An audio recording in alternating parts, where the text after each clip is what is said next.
Hello students, this is Amar Hatti, your tribology teacher. Welcome back to new lecture video on your tribology. Well, in last video lecture, we came to know what exactly the meaning of tribology, what are the different areas of tribology, why we need tribology in design and industry, what are the economical considerations we have to consider in tribology. We had those things in last lecture, and in today's video lecture I'm going to cover your lubrication part. Okay, so friction and wear is the main part in your tribology. To reduce those things, we must have the lubrication between the two surfaces. So how you are going to do how you are going to exactly tackle the problem of friction and wearing out, because when we rub the material we have friction, we have wearing out of the material, and also we may generate the frictional heat, and the material may also go corrode. Okay, to tackle all those problems we must do the lubrication part. So, lubrication is the process of using lubricant to reduce friction and wear in the contact between two surfaces. Okay.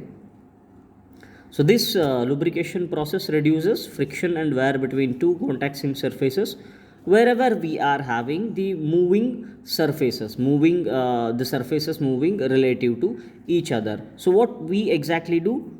We are going to insert or we introduce a substance called lubricant between the contacting surfaces to reduce the friction and wearing out of the material. So why we need lubrication? Just to reduce friction and wearing out? No, we have some more factors also to have those factors to be completed. To have a right process we need lubrication. So in a simple sense, initially we need lubrication to reduce friction between rubbing surfaces. To reduce wearing out of the material we need lubrication. And while we have a friction between two surfaces, or we have a two surfaces which are moving relative to each other, they rub each other. So what happens? There generates a frictional heat. So to carry out the frictional heat we must need lubrication also, and the material may go corrode, okay, due to different environmental conditions also.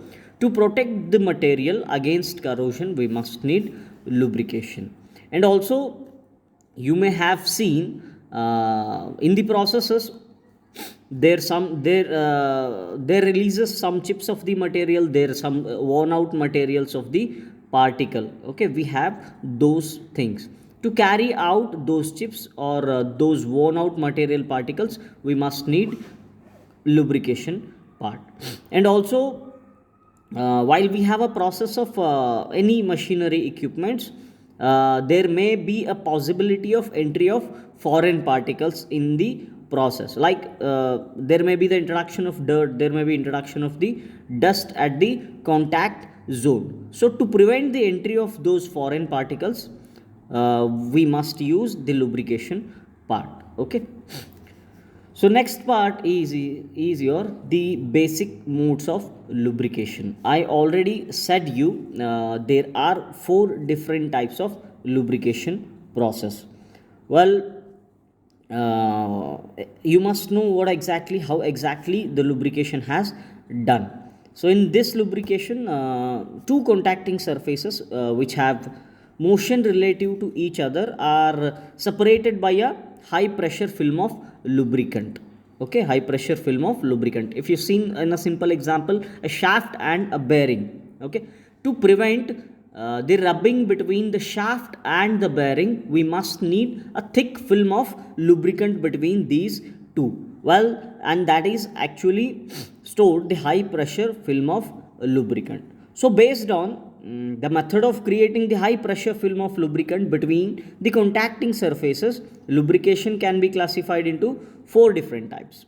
Well, the first one is hydrodynamic lubrication, second is hydrostatic lubrication, third one is elasto-hydrodynamic lubrication, solid film lubrication. Well, we go one by one. Well, the first one is hydrodynamic lubrication. Well, hydro in the sense the fluid, dynamic in the sense whatever which is in motion. Okay, whatever which is in motion. Well, the first one is hydrodynamic lubrication. So, in this lubrication process, the liquid film, the liquid lubricant film is quite thick enough to have a complete separation between the journal and bearing, and the load which is completely carried by this pressurized viscous film of lubricant. Well, you can see here we have a shaft, or you can call it as journal also, and we have a bearing. Well, in the first initial picture, we have a shaft which is also lifting the load on itself, and it is at a static position, like the shaft isn't rotating right now. Okay, so the whole pressure is at the point wherever you are seeing high pressure area when shaft is at rest. Okay, so in this lubrication, the liquid lubricant film is thick enough to ensure the complete separation between shaft and bearing, and the load which is completely carried by this pressurized high film of viscous fluid. Okay, so how it is going to produce the lubrication process?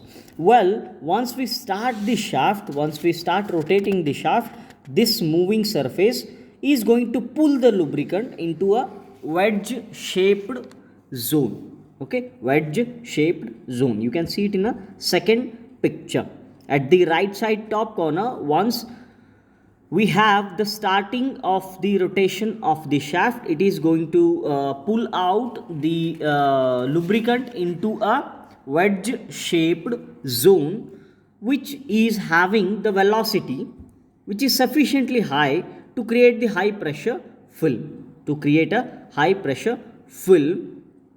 So it is necessary to separate the two surfaces against the load of the shaft, and also the load the shaft is carrying. So once we start rotating the shaft, it is going to pull out the lubricant into a wedge shaped zone, and it has a sufficiently high velocity which is used to create the high film lubrication, high film viscous fluid lubricant. Okay, so this is necessary to separate the two surfaces that may be against the load. Two surfaces in the sense, one is shaft, one more is bearing. Okay, one more is bearing.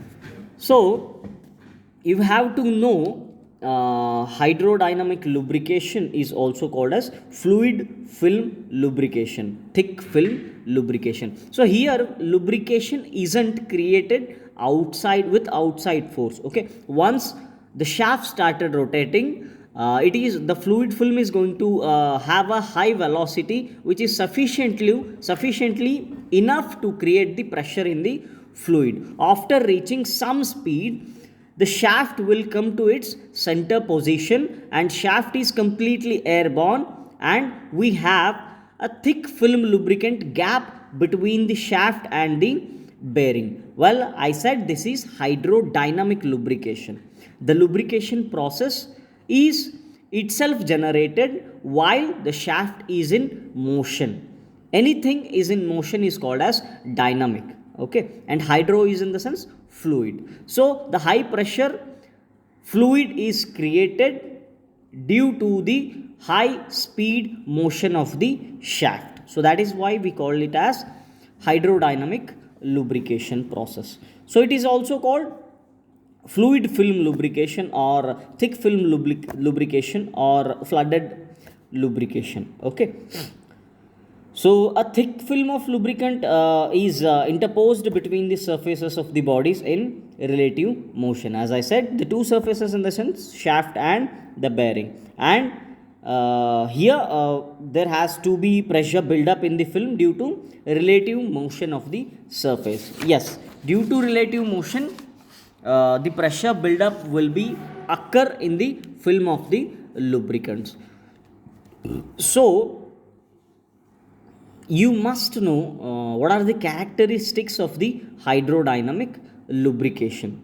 Well, once it is started rotating, we have two regions. One is a minimum clearance fluid film, and we have a maximum clearance fluid film. Okay, so the first characteristic of the hydrodynamic lubrication is the film thickness at the point of minimum clearance will increase with the use of more viscous fluid. So what is viscous fluids? Viscosity, in the sense, it is a property of the fluid which offers resistance to flow. In a simple sense, higher the viscous fluid, high thickness it has. Okay, so the thickness, the film thickness at the point of the lowest clearance will be increases with the use of more viscous fluid. If you use more viscous fluid, the clearance at the point of minimum level will be increased to its maximum size. Well, the second one is the pressure increases as the viscosity of the fluid increases. Well, the viscosity increases, pressure increases. So this is how the fluid viscosity has the significance on some factors, like higher the viscous fluid, higher the minimum clearance, higher the viscosity of the fluid, higher the pressure. Okay, and what is the significance of this one on the speed? So what are the changes we are going to experience if we have the higher speed? So with a given load and fluid, the thickness of the fluid film increases as speed is increased. So if you want to increase the thickness of the fluid film, thickness of the fluid film in the sense the gap between the shaft and the bearing. So if you want to increase the thickness of the fluid film, you have to increase the speed of the journal. Okay. Well, the final characteristic of the fluid is final characteristic of the hydrodynamic lubrication is the fluid friction increases as the viscosity of the lubricant become greater. The viscosity of the lubricant become greater. Why? Because the viscosity increases in the sense it is going to increase the thickness of the fluid. It is going to increase the resistance to flow of the liquid over the different regions. Okay, so higher the viscosity, higher fluid friction it is going to offer. Higher fluid friction it is going to offer. So these are the characteristics of the hydrodynamic lubrication. Well, the next one is hydrostatic lubrication. Well, that is dynamic and this is static. Static in the sense anything which is not in motion. Well, you may come to know the lubrication process occurs when the shaft is at the static position, right? Static position.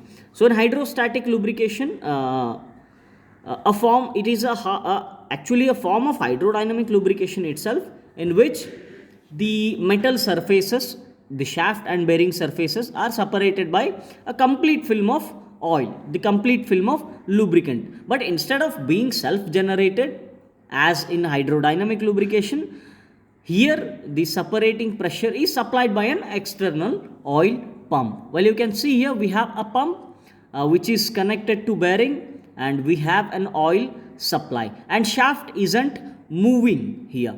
Okay, so the high pressure fluid film between the shaft and the bearing isn't self generated as per the rotation of the shaft, but what we are doing, the separating pressure in the fluid film is supplied by an external oil pump. So unlike hydrodynamic lubrication, hydrostatic lubrication does not require any motion of one surface related to other. Okay, related to other. It is a static lubrication process. Well, the third one is elasto-hydrodynamic lubrication.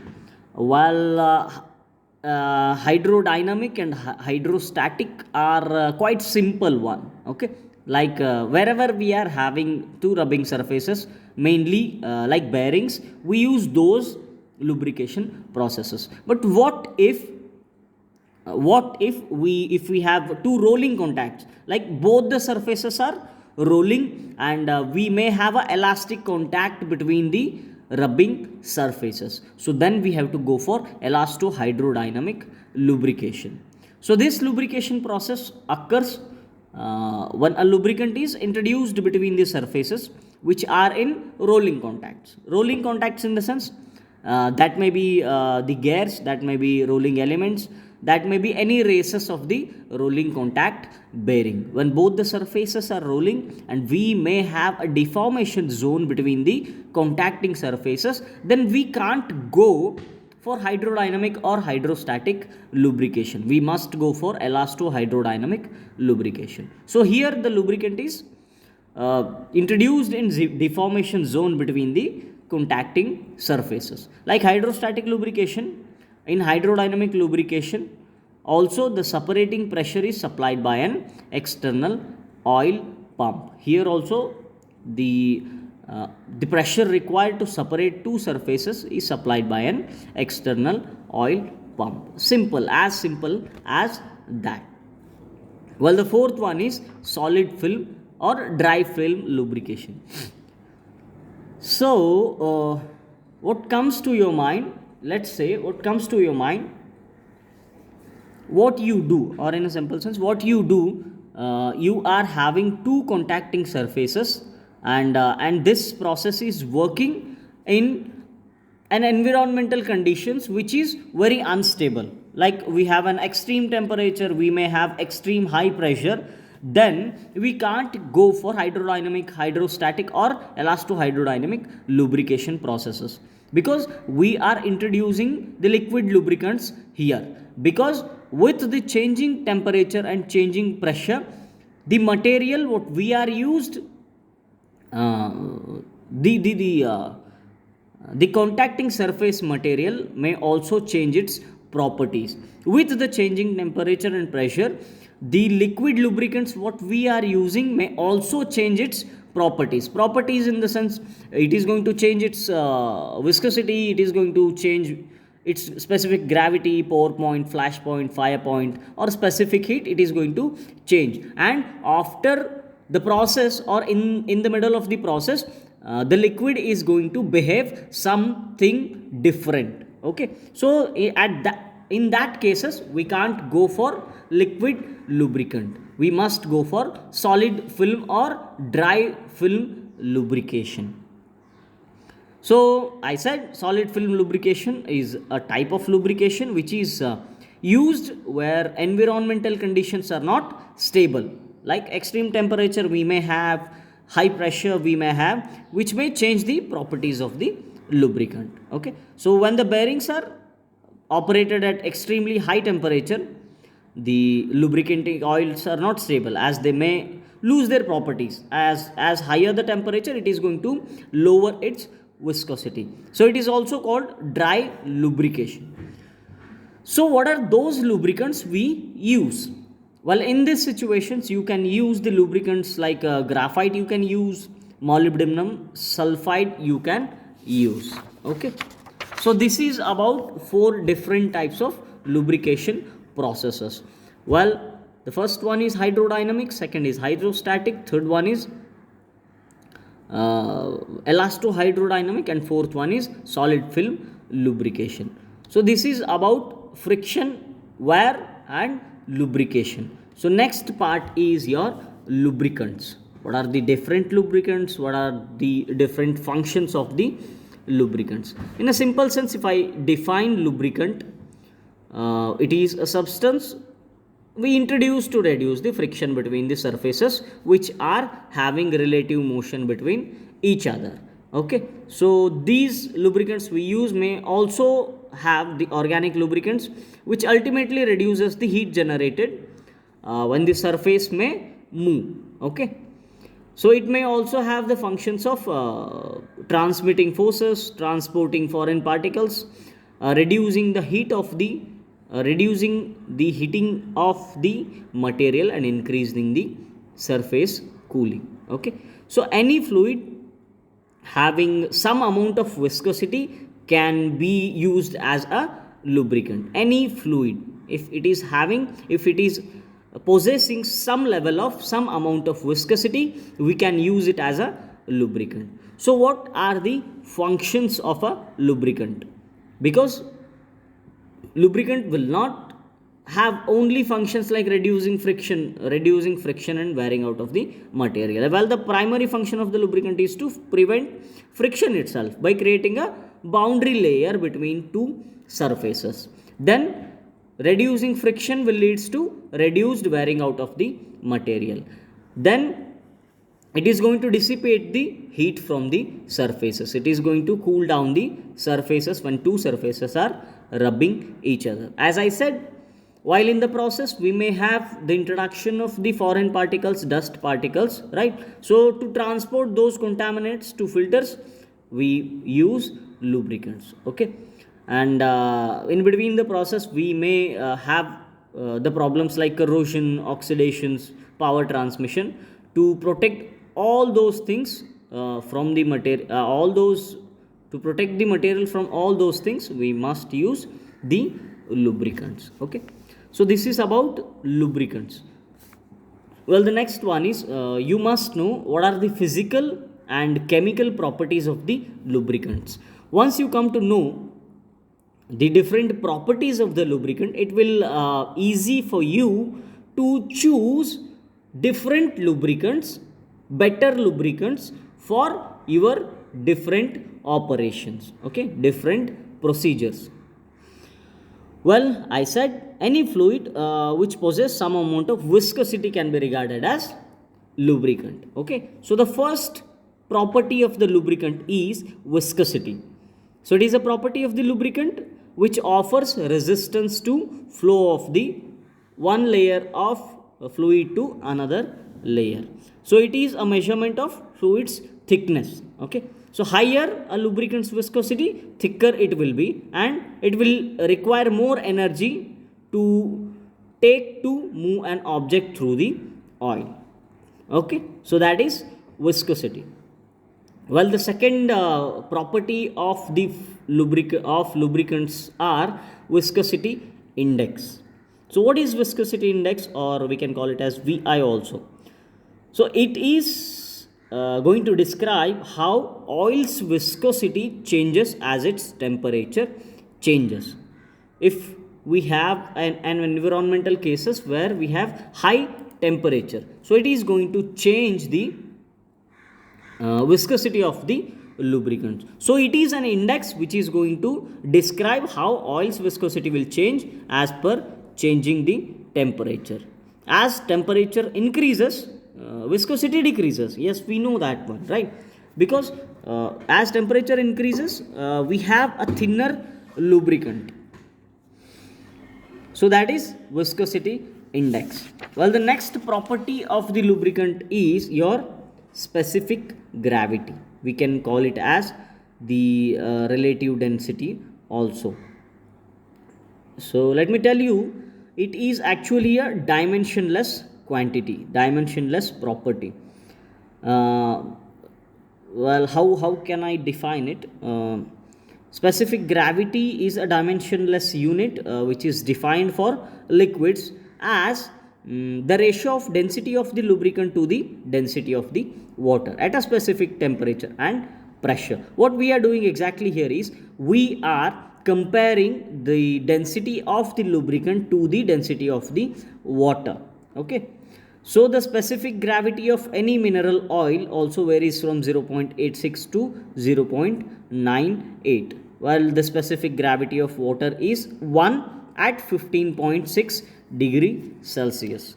Specific gravity decreases with increased temperature and decreases slightly as viscosity decreases for similar composition, okay. So that is specific gravity. We just compare the density of lubricant to the density of the water, okay. So next property of the lubricant is specific heat. So it is an important property for lubricants because lubricating oil is required to carry frictional heat too, okay. The specific heat, how you're going to define is specific heat is the amount of heat which is required to rise the temperature of 1 unit mass of the lubricant by 1 degree Celsius. Well, the SI unit of the specific heat is joule per kg per degree Celsius. Why joule per kg per degree Celsius? As I defined, the amount of heat required, well, amount of heat is joule to rise the temperature of 1 unit mass of the lubricant. 1 unit mass in the sense in kg, joule per kg by 1 degree Celsius, joule per kg per degree Celsius. So this is about specific heat.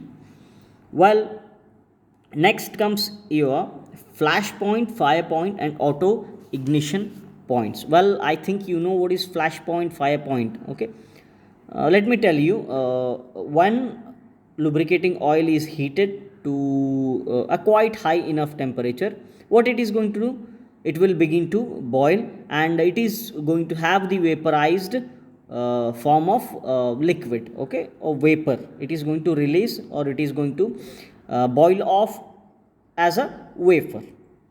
So eventually a temperature will be reached where vaporized oil can be ignited by an external source. What I do when these vapors are exciting, I am just going to ignite it with an external source of flame.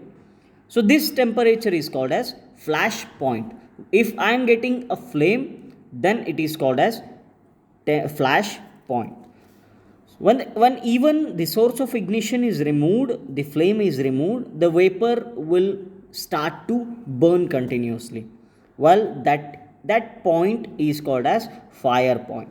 That point is called as fire point, and this fire point is will be slightly higher than the flash point, and is where the vapor will continue to burn for at least 5 seconds after the ignited source has been removed. Okay, so the auto ignition temperature is the point at which the oil vapor will spontaneously ignite without the aid of an external source, without the aid of an external source.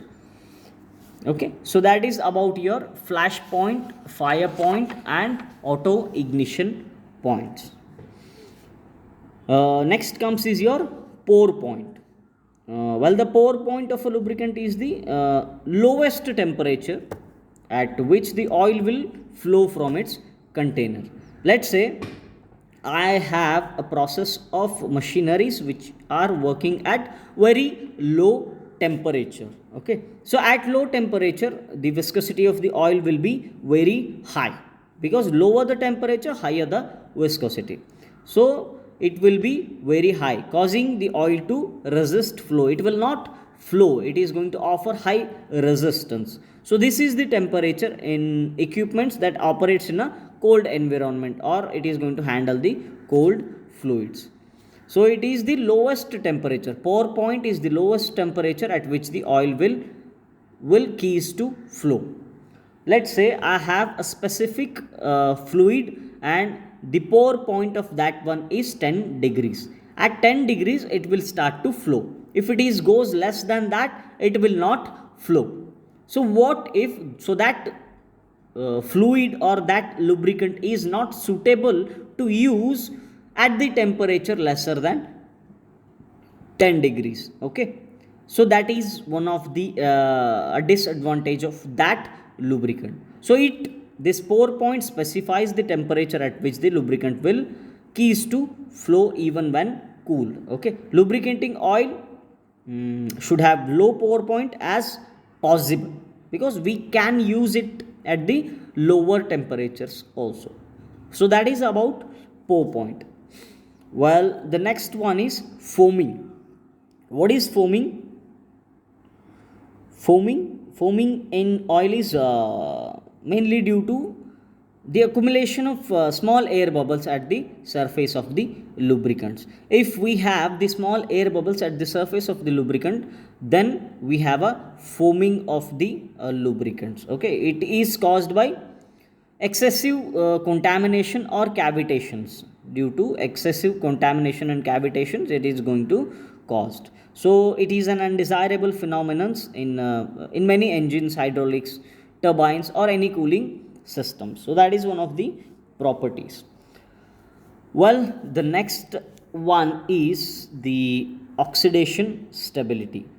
Oxidation stability in the sense when lubricants are exposed to oxygen and certain metals or any compounds at temperature above 160 degree Fahrenheit, they can be more prone to oxidation. So the lubricants may go oxidized. Okay, if we exposed the oil to oxygen or metals at some more temperatures. Okay, so our fluid should have the higher oxidation stability. Oxidation of lubricant can lead to several undesirable consequences, such as increased oil viscosity, formation of corrosive acids, any sludge buildups. Okay, so preferred lubricants are those which are having high resistance to oxidation. Okay, so that is about oxidation stability.